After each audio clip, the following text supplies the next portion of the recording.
Hey, Quinn, this one's for you. Okay, well, before we get going, let's just say welcome.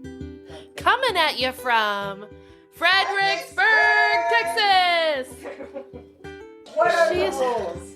There are no rules. Well, rule number one was we weren't going to use our real names, but that lasted for a half an episode. We don't Exactly. trash the spouses or. Oh, I did not agree to Or that. the- we didn't agree to that. Yeah, I didn't agree to that. Rachel agreed to that. Hey kids, listen, I wanted to ask, so what did you think, what were your thoughts when Dana told you that we all were doing this? I'll tell you what Kelly said. Well, can we curse? Are you guys going to curse? That's the first thing she said.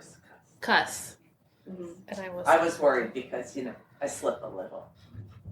I mean, that's not the focus, but if it just jumps out every once in a while, that's life, right? We're trying to be real here. This is real life. Okay.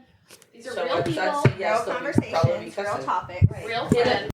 So, what was your goal when the three of you or two of you, whoever, thought of this, got together? What was it? What did you want to put out into the world? It was to create a community of support for like-minded women. We are in this new phase of life. We just wanted to chat it up because we have a good time talking things out. And I imagine we can't be the only people talking about this kind of stuff. Mm-mm. Right? And if we could check in with one another and check in with other folks outside of our circle, then I thought, well, fantastic. It's comforting to me to know that there are other people who feel similarly. Well, I think based on what you're saying, Sheila, that's so good because last night we had so much fun together. We had such a fun day.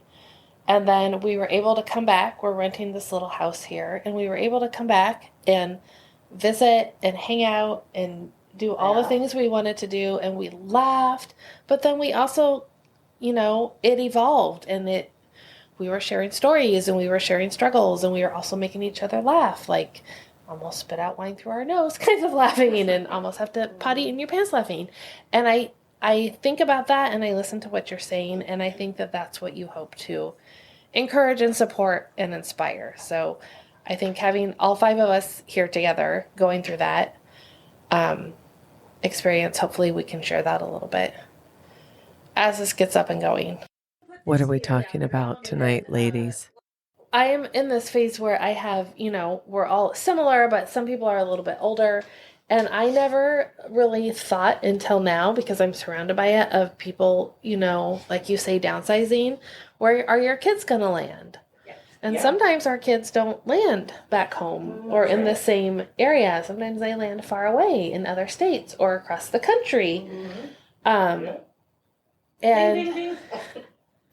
a lot of our friends will say, well, for example, we have friends with kids that currently live in Houston. And they're like, if we start having grandbabies, we might be out. Peace out. We want to go live closer. That's not really far away, but I mean, and some live states away. So I guess that's something I've never thought about. Like what if Andrew moves to Montana? Right. Meets a gal, Right.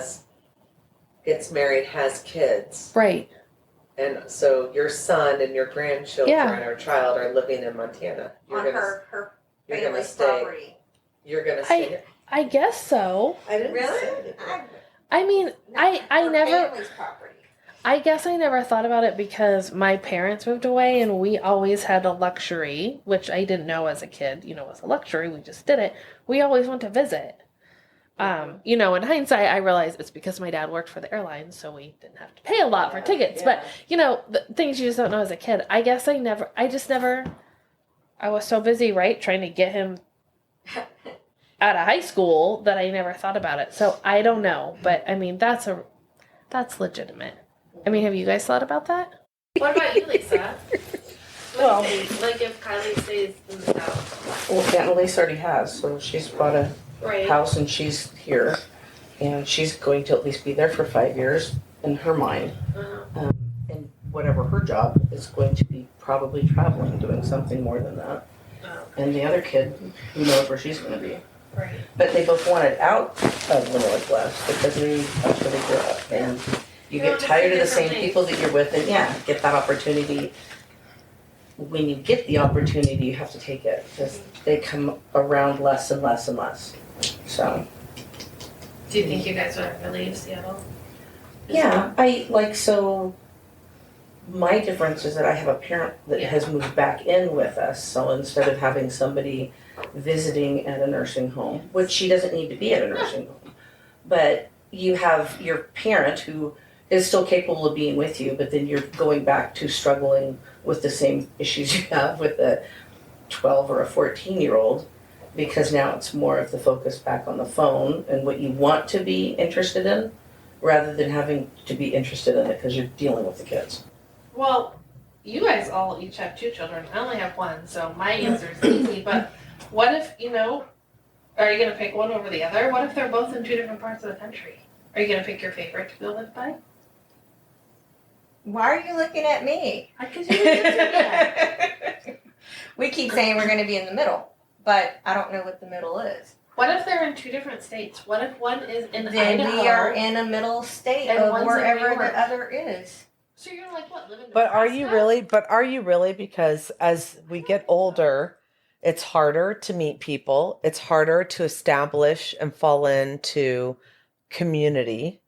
I mean, if you go to church, that can definitely help because that helps with routine and community.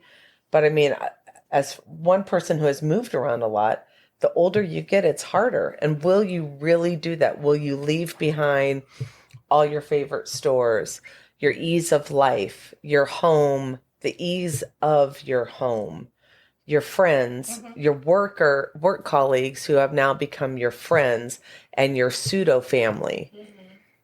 I think I'm in a different situation because I don't have a work we are all over the U.S. I mean, there's nobody next door. I don't go to an office, so it's very completely different for me. Now, my husband, who is in an office, says he'll go remote. And so I think the path that he's going down, I really think either one of us could just be remote 100% and it'd be just fine. Whether they end up in 2 different states or, 2 different parts of the country, who knows? We don't know what's going to happen. But I think it's going to be more of, and honestly, it probably be which one has the grandkid first. So, and then you kind of pick in the middle. So, I saw what it was like for, I guess, our kids with their grandparents. And so we kind of, and I mean, one is local and one's not. So you have to make that, and you will see that difference in a relationship, but they're just as strong. They just don't see them all the time, especially when they're little. I've thought about this topic a lot through the years, just because we've moved around a lot. And I think it comes back to how you celebrate traditions, and the definition of family is also friends, and just and making memories or new traditions. Because I look at Lisa, and even though her kids are spread out, you guys still take family vacations. You still get together. And I think that's part of it. So I really don't know. Like, we all sit here and say, well, I'll move, but will we? I don't know. Or will we just create new traditions to enjoy each other's company and make memories? Right. Does that really require having to uproot, sell your house? If again, the reality, you're getting older, you have to cut back on your expenses, your house is paid off, the current interest rate is such and such, or you're at a 2% interest rate and it's now this, and now you're in 2 years going to be retired and on a fixed income. I mean, I think in la world, we can say, oh, I would move, but really?